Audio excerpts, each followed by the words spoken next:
white knight. When I first conceptualized the idea of a partnership of all stakeholders, and I was struggling what can be done. And I must acknowledge the seed was germinated when Tarun Kapoor is probably even crazier than Mr. Tripathi when it comes to fighting for your industry. This combination is absolutely brilliant. Tarun brought up a file to me that in defense, in a WTO compliant manner, we can encourage domestic manufacturing and reserve the defense procurement plans for domestic manufacturers. And I think he believes from the heart that Indian domestic manufacturing has to not only survive but flourish. And I must tell you, that was the day. Do you remember that evening? It was, I think, 10:30 in the night, just before the US people came. So it was around 27th of January or 27th of July or 25th, around that time, 25th, 27th July. I think it was 27th July if I'm not mistaken. And that's where the seeds germinated, that the solar industry need not work in contra or fighting with each other. We can all work together and some solution needs to be found for the current spate of problems and the current situation that the industry faces. And then one thing led to another, and then NTPC came out of the closet and was absolutely forthcoming. I mean, I didn't have to persuade Dr. Arup Roy Chaudhary for even once, not 1 minute. He was more forthright than I had ever imagined he would be when this idea was taking shape. And I must thank you, Dr. Chaudhary, for your cooperation in this. Mr. Gupta, I'm very happy to meet you today. I believe you had sought time earlier, but I can only tell you it's been one crazy day after another the last few days. Of course, some of my colleagues in the press have tried to make it out as if the Honorable Prime Minister Modi is coming with a whip behind all of us and as if he is forcing us to work or anything. I can only assure all of you and my friends in the media that not one day, not once, has the Honorable Prime Minister had to tell any of the ministers that you need to do more, you need to perk up or anything. I think each of my colleague ministers is extremely passionate about his job, his work, is inspired by Mr. Modi's own dynamism, his own commitment to national service. And I think none of us, or even all of us put together, cannot match his stamina, his focus towards nation building, his commitment to the poor, his commitment to make a change, or rather to be the change that we expect everybody else to be in his own work.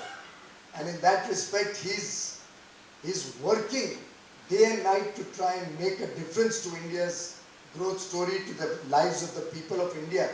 And I think all of us are only small elements in that whole game plan.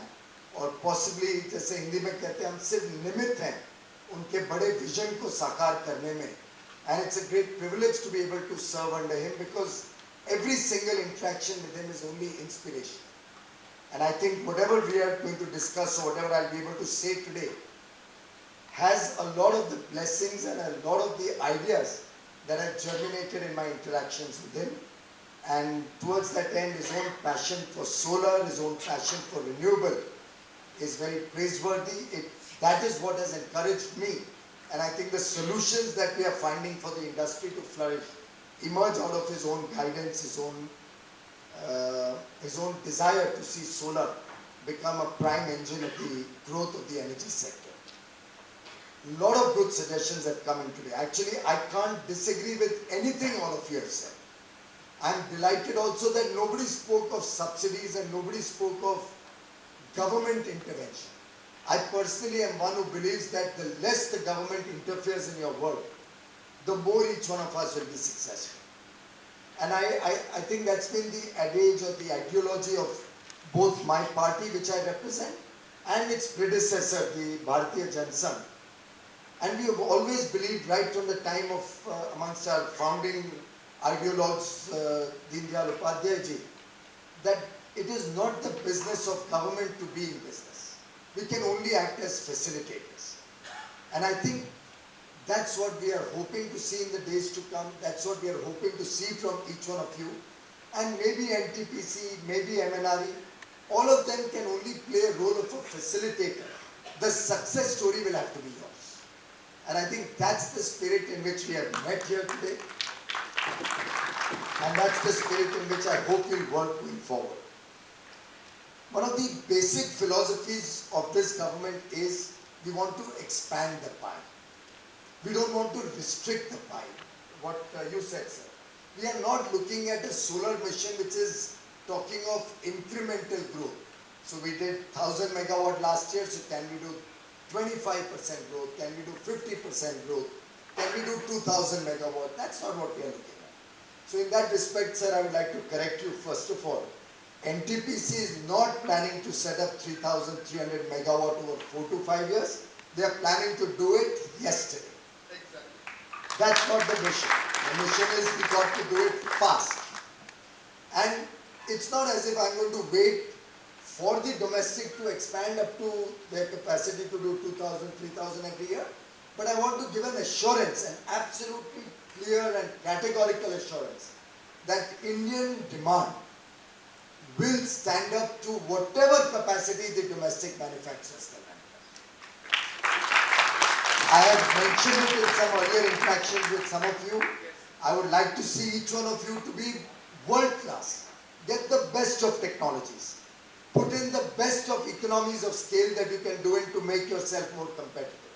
What Mr. Gupta said, use 1 or 2 years of support that government or NTPC or PSUs can give you, but quickly ramp up to become internationally competitive.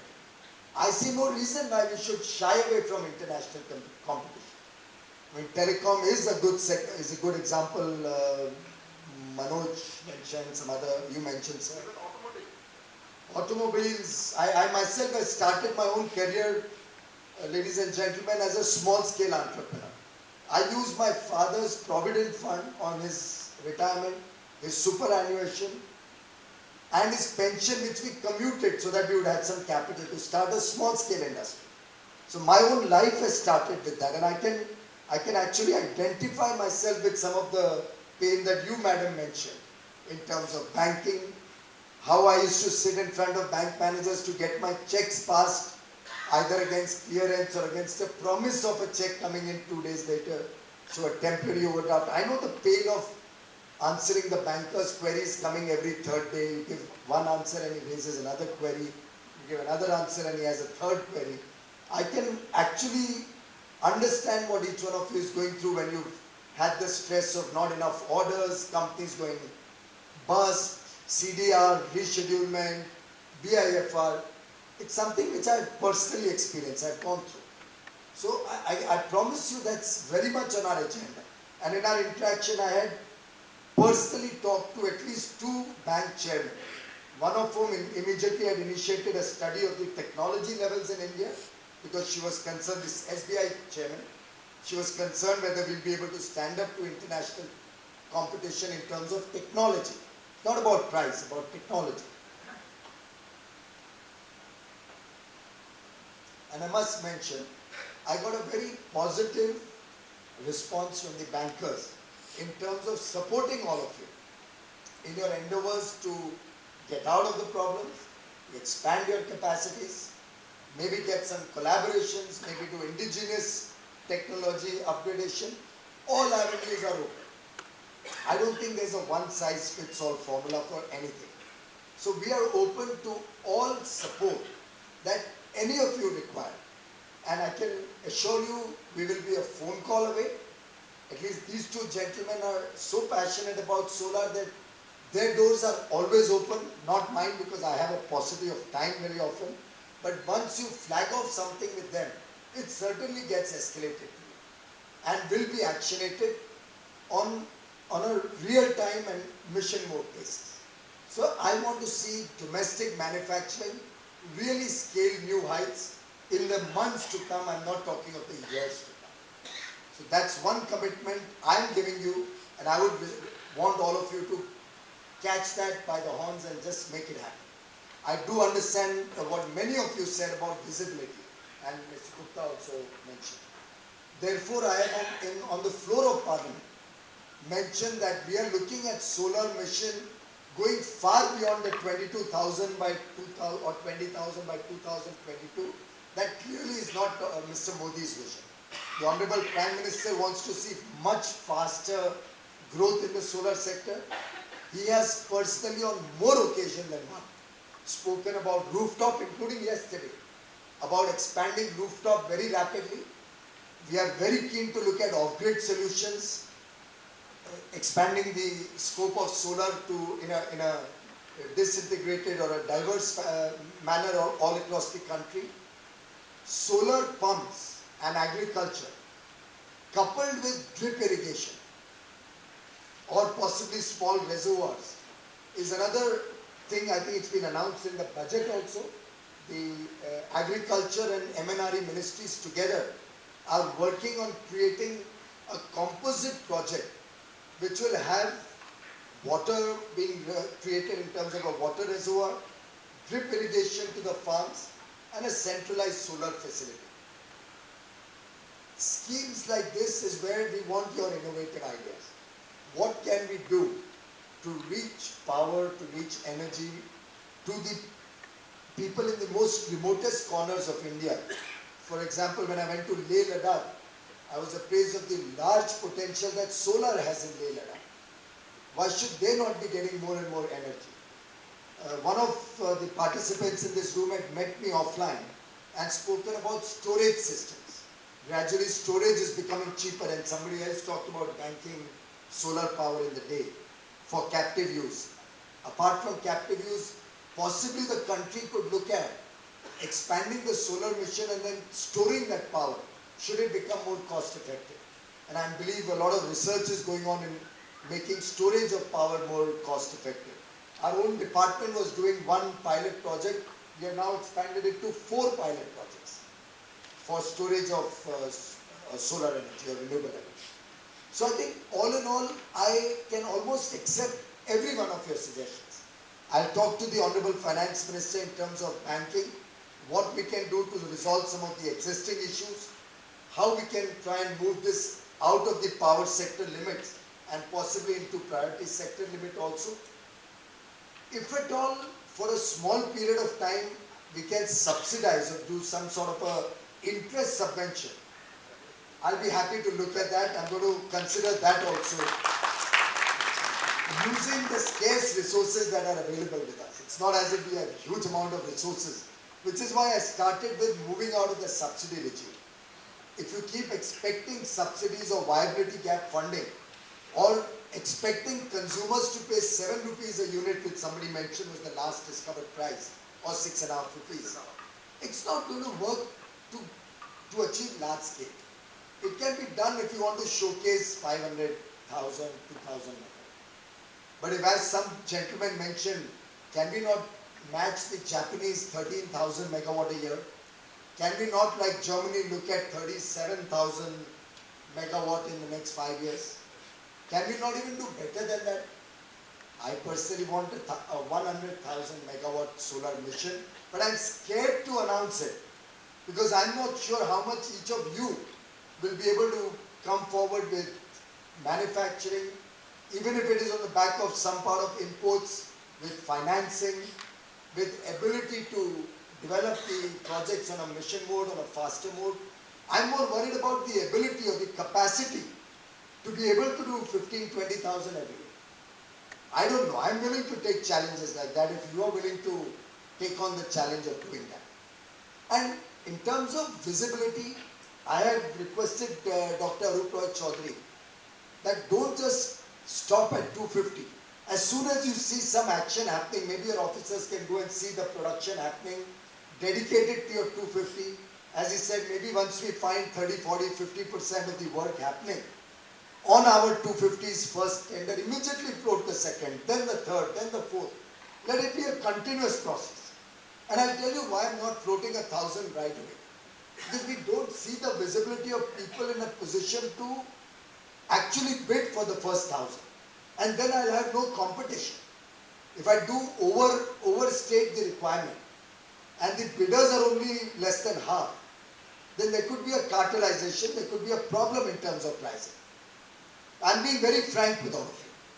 So ultimately the bidding will be less than the capacity because we have to ensure the price discovery is genuine. Right? But I assure you, you ramp up your capacities. I'm making a public assurance with the media there. I've said it on the floor of Parliament that the government will not be found wanting in terms of picking up whatever you can produce.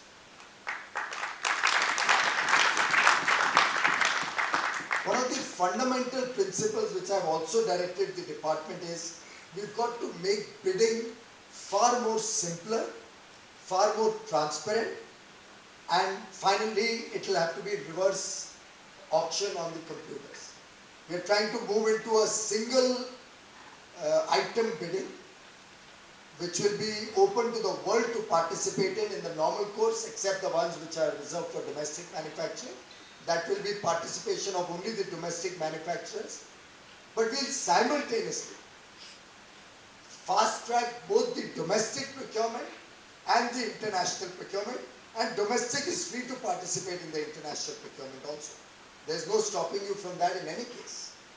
You can participate as collaborators with other people, you can participate on your own, you can participate as agents of other companies. I have no problem. I want delivery. And why I'm not doing larger packets, and I think Suman rightly pointed out, very large packets tend to have delays somewhere on land, somewhere on evacuation, sometime on ability to perform, and then you have fights. Then you have arbitration where this whole program started from today. And it actually kills the enthusiasm of bankers, of manufacturers, of purchasers of that power, because everybody is planning. The whole ecosystem works around ability of each one of us to perform on time and efficiently. So we are going to keep the package small. Possibly each individual bid could be even smaller than 250. I don't mind. You could do 3 bids of 100 each or 5 bids of 50 each. I don't know. Consult with all the stakeholders and come up with a mechanism which does not allow cartelization and genuinely creates a price discovery and competitive mechanism. I'm sure you will all agree with me on that.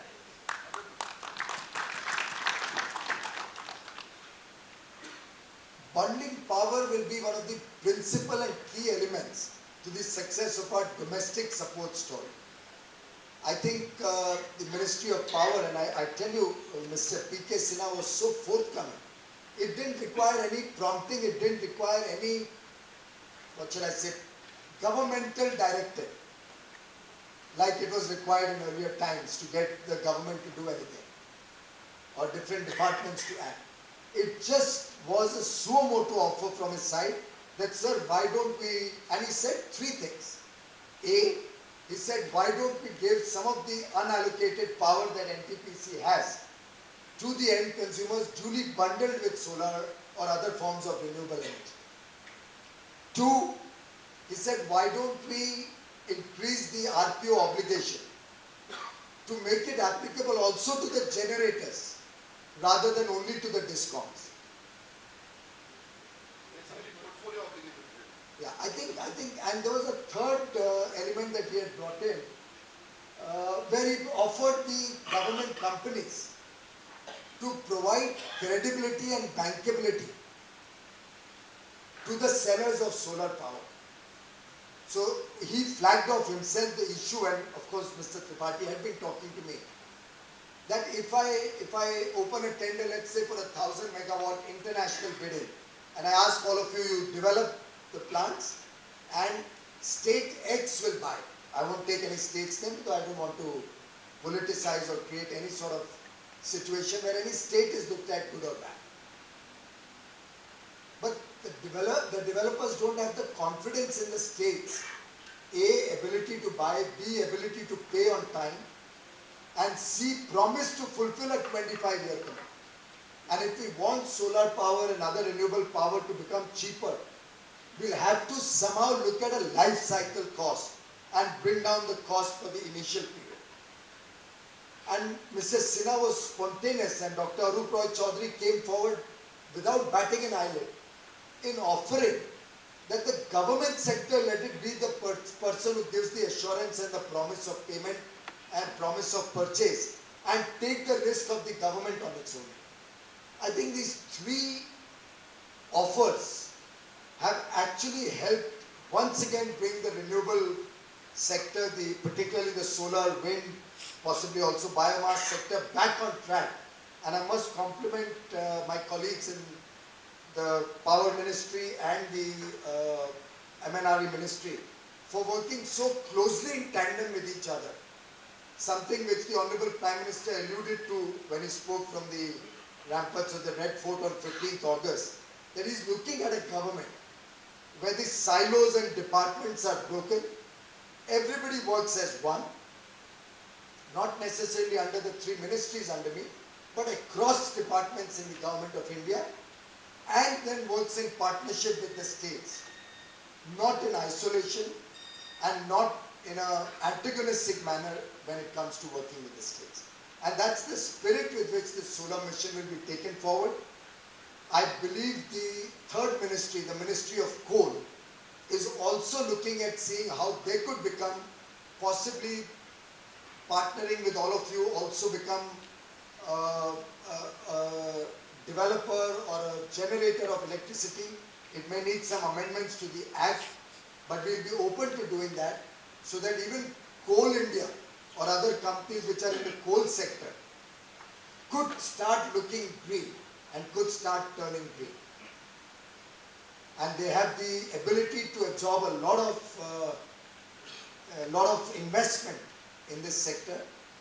And in the years, months to come, I'm hoping to see participation from more and more companies, more and more private sector companies, to become developers or to become generators or buyers of such power, and bundling it in their total portfolio. And towards that end, a lot of fiscal benefits have been given. Solar already had accelerated depreciation and other benefits. The wind sector has recently been given the accelerated depreciation benefit.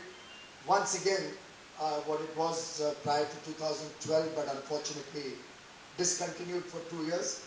And I can assure you that the policies that we have now made and have been enunciated by the Honorable Finance Minister in his budget are there to stay. They are not year on year. They are there to stay. You can plan your investments, you can plan your developments on a more sustainable basis, which is why, if you will recall, generation of power has been allowed Section 80I benefits right up to 2017, already in the 2014 budget. So you already have a 3-year window, and solar certainly doesn't need a window larger than that. Solar or wind and the renewable sector. And if this is successful, and you are actually able to ramp up your output in the renewable sector, I can assure you we'll go further in our efforts to give you more support to expand the sector. The fiscal support will continue. Facilitation on behalf of the government will continue. MNRE is already talking to many states. Andhra Pradesh is almost looking at 2,000 megawatts. 2,000 megawatts just Andhra Pradesh wants. Telangana is talking of 1,000 megawatts. Gujarat Power Minister was with me this afternoon. They are looking at 750 megawatts. Rajasthan is having certain issues on land, but they are looking for land where they can set it up. Leh and Ladakh has huge amount of potential. Punjab does not have adequate land, but they are looking at the solar pumps and rooftops as a way to develop solar in a bigger way. So all in all, I think every state is very keen to expand its renewable energy generation. We are working in partnership with them. Companies like NTPC will take the lead to encourage domestic manufacturing, while simultaneously also wanting to pick up international competitive bids simultaneously. We have also drawn up a model which probably has been shared with some of you, where we are looking at again a prize discovery in